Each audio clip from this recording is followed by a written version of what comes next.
connaît ce sac bleu, vous pouvez mettre maintenant tout ce qui est tube de dentifrice ou pour les crèmes de main, les pots de yaourt, les films plastiques qui entourent nos bouteilles, les barquettes de viande et pour finir, nos sachets à salade. Alors je sais ce que vous vous dites, ça fait énormément de choses, tout ça dans un même sac. Eh bien je vous emmène avec moi chez Valtris, on va voir comment est-ce qu'ils trient tous nos emballages. Et on est parti!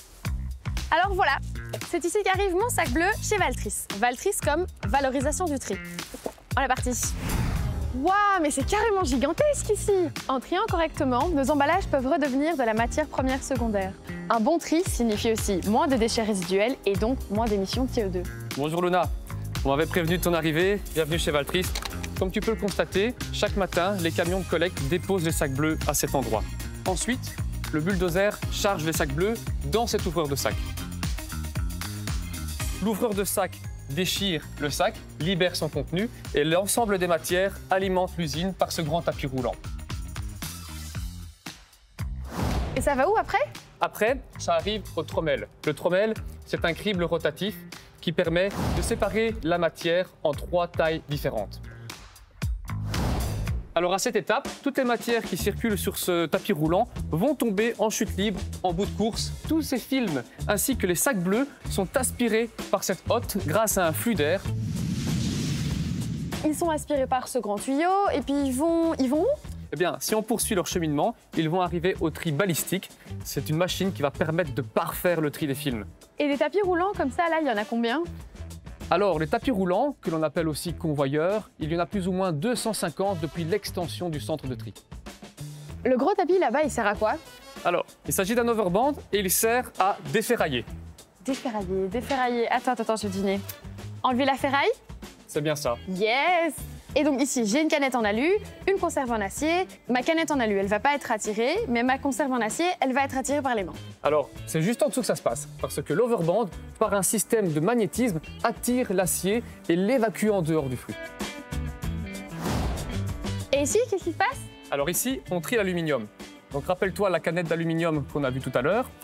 Elle va se retrouver parmi le flux de matière qui se disperse sur cette bande transporteuse. Arrivée en fin de course, elle subit un phénomène physique que l'on appelle les courants de Foucault. En fait, la canette va être simplement expulsée au-delà de cette paroi séparatrice. Et désormais, l'aluminium va pouvoir suivre son chemin d'un côté et le reste du flux continue d'être trié. Finalement, si on résume, à ce stade, on a déjà retiré les films plastiques, l'acier, l'aluminium. Et désormais, grâce à la technologie des tri optiques, on va trier les cartons à boissons et les différents types d'emballages en plastique. Bonjour! Bonjour Luna. Comme l'a dit mon collègue, nous sommes devant un séparateur optique. C'est avant tout une bande transporteuse, mais c'est aussi surtout un capteur infrarouge et plus loin, une rampe de buse d'air comprimé. La matière est détectée et ensuite les buses d'air comprimées vont éjecter ou pas la matière au bon endroit. Et du coup, ce capteur infrarouge, là, il est où? Il est là, en dessous, là, c'est ça? Alors, il est dans cette boîte orange. Et c'est comme ça qu'on va identifier le type de matière des emballages.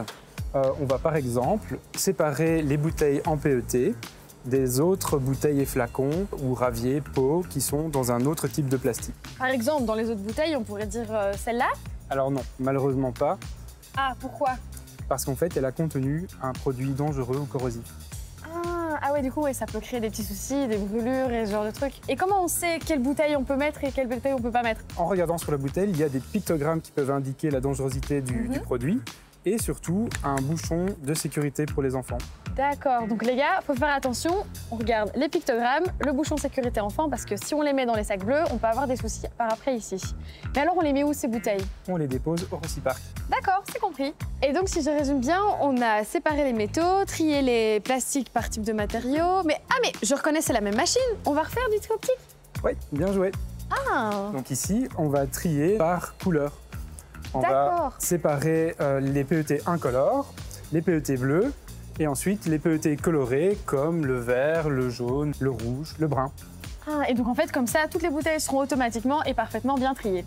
Si tout se passe bien. Comment ça, si tout se passe bien? Par moment, le tri optique peut ne pas détecter une bouteille ou n'arrivera pas à la souffler. Ah, et pourquoi? Alors c'est le cas quand la bouteille n'est pas vidée, comme celle-ci, ou bien quand la bouteille n'est pas aplatie. Quand tu dis aplati, c'est-à-dire? Alors on prend la bouteille et on doit l'aplatir dans ce sens-ci.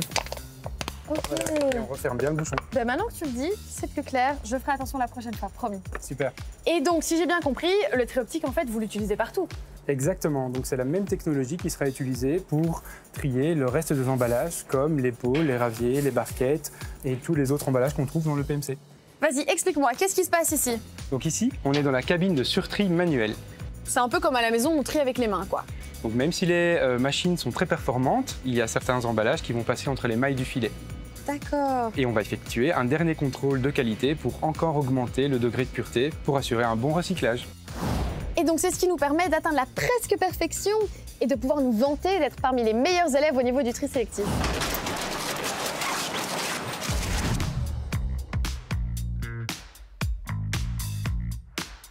Et voilà, mon sac bleu, il aura été trié en 14 flux de matériaux différents et transformé en balles. Les balles, c'est quoi? C'est ce que vous voyez ici à côté de moi ou ici en dessous de moi. Cette balle-ci, par exemple, ce sont des canettes en alu. Une fois recyclées, elles pourront être transformées en cadre de vélo, par exemple. Et puis, cette balle-ci, ce sont des bouteilles en PET qui, une fois recyclées, pourront être transformées en de nouvelles bouteilles en PET. J'espère que tout ça c'est plus clair pour vous et puis surtout que ça vous a motivé car le plus important entre nous, c'est que le tri, ça commence chez nous.